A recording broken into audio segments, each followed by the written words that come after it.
Tudo bem?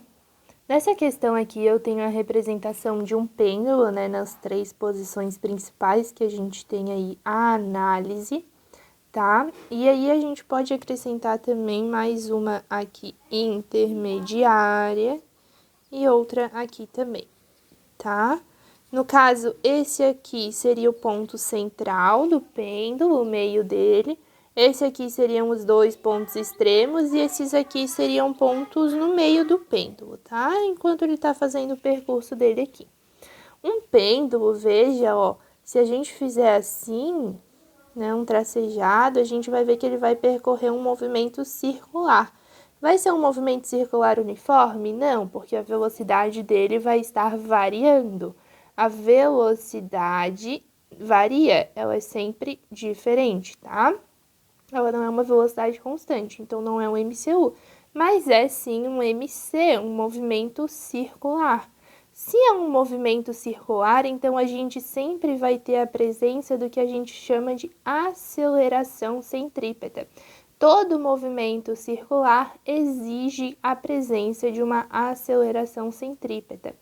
Mas vamos lembrar que a aceleração centrípeta é igual à velocidade ao quadrado dividido pelo raio, ou seja, vai existir aceleração centrípeta enquanto houver velocidade nesse movimento. O que acontece? Quando o pêndulo é solto, por exemplo, dessa posição, ele desce aumentando, aumentando, aumentando a velocidade até passar por aqui. Esse aqui vai ser um momento de máxima velocidade. Depois que ele passa por aqui, né, já vai ter uma força contrária, ele vai diminuindo, diminuindo, diminuindo até chegar aqui. Quando ele chega aqui, ele está com velocidade zero, tá? Por quê? Porque vai ser o ponto de inversão do movimento, quando ele vai deixar de subir e vai começar a descer de novo. Aí ele desce, aumenta, aumenta, aumenta, aumenta, aumenta, chega aqui, diminui, diminui, diminui, diminui, diminui, zero, né? Vai diminuindo até chegar em zero e depois aumenta, aumenta, aumenta, aumenta, aumenta, diminui, diminui, diminui, diminui, tá? Sempre assim. Então, esses 2 pontos extremos aqui, eles têm velocidade igual a zero.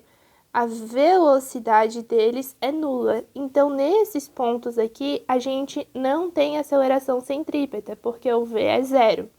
Contudo, né, das forças atuantes, a gente tem a força-peso para baixo e aqui a gente tem a força de tração.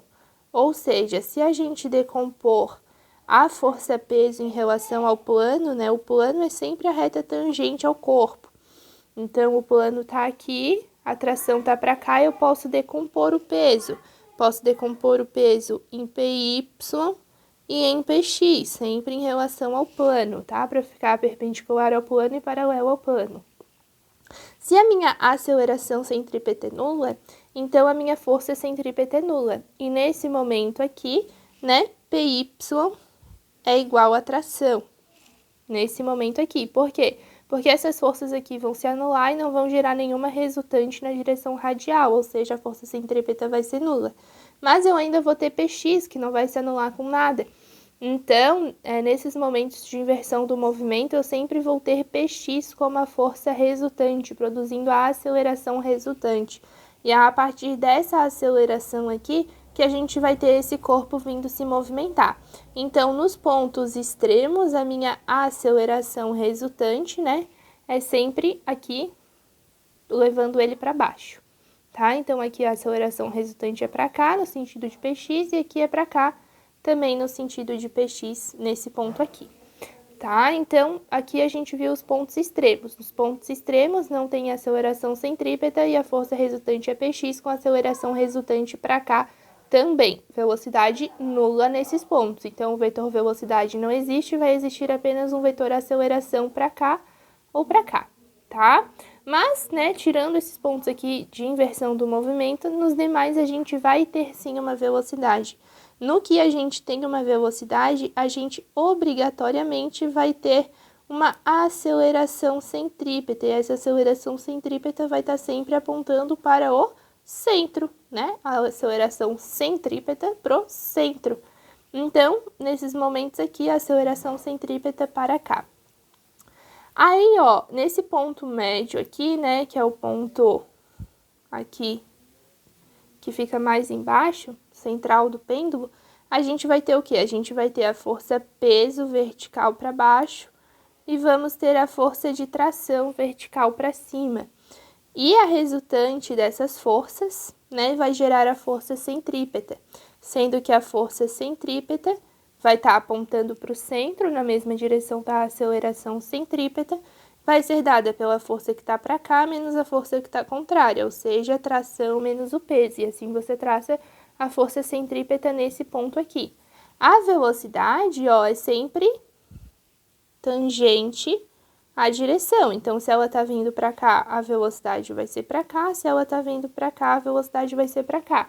Mas a velocidade aqui vai estar sempre na horizontal, tá? Sempre aqui tangente a esse pontinho pelo qual ele tá passando. Como ele tá passando aqui mais embaixo, essa reta vai ser sempre na horizontal, tá? Então, nesse ponto, que é o mais embaixo, a aceleração centrípeta vai existir, então existe sim uma aceleração, por mais que não exista uma aceleração tangencial, porque não vai ter nenhuma componente horizontal do peso, vai ter a aceleração centrípeta, e aqui vamos estar com os vetores velocidade, tá?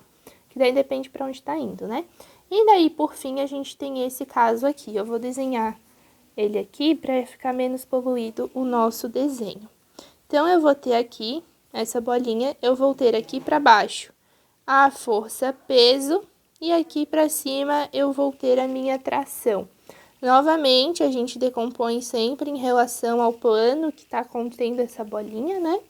Então, eu vou decompor em PY e vou decompor em PX, tá?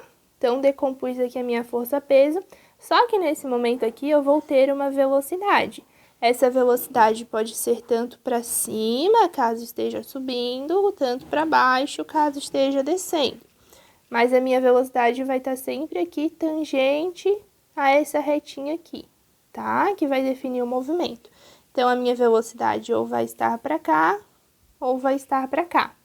Meu vetor velocidade é esse. Aí, o que que acontece? Como eu vou ter uma velocidade, eu vou ter uma aceleração centrípeta. Então, eu vou ter uma aceleração apontando lá para o centro. Essa aceleração centrípeta vai ser dada pela força centrípeta, né? E daí eu vou ter que a força centrípeta, novamente, a soma vetorial das forças que estão atuando nessa direção radial, tração menos PY, tá? Então, força centrípeta, tração menos PY.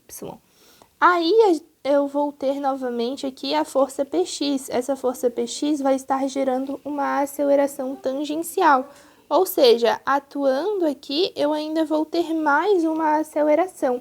Logo, né, do total de aceleração que eu vou ter nesse corpo, eu vou ter uma aceleração aqui para cima, que vai ser a aceleração centrípeta, e vou ter uma aceleração aqui, que vai ser a minha aceleração tangencial. Aqui a centrípeta, aqui a tangencial. Aí, se a gente vai calcular a resultante delas, né, fazendo por uma soma vetorial mesmo, nesse caso aqui a gente pode usar o método do paralelogramo, que daí vai ficar aqui, e a minha aceleração total do corpo, nesse caso, fica para cá, para noroeste, ó. E daí a minha aceleração total, dada pela soma vetorial da aceleração centrípeta com a aceleração tangencial, fica assim, fica apontando para cá. Enquanto que a minha velocidade ou tá subindo ou tá descendo, tá? Mas essa aceleração é resultado da aceleração centrípeta mais a aceleração tangencial. No caso aqui, né, quando for pro outro lado vai acontecer a mesma coisa, só que a aceleração vai estar para cá e a aceleração total fica para cá.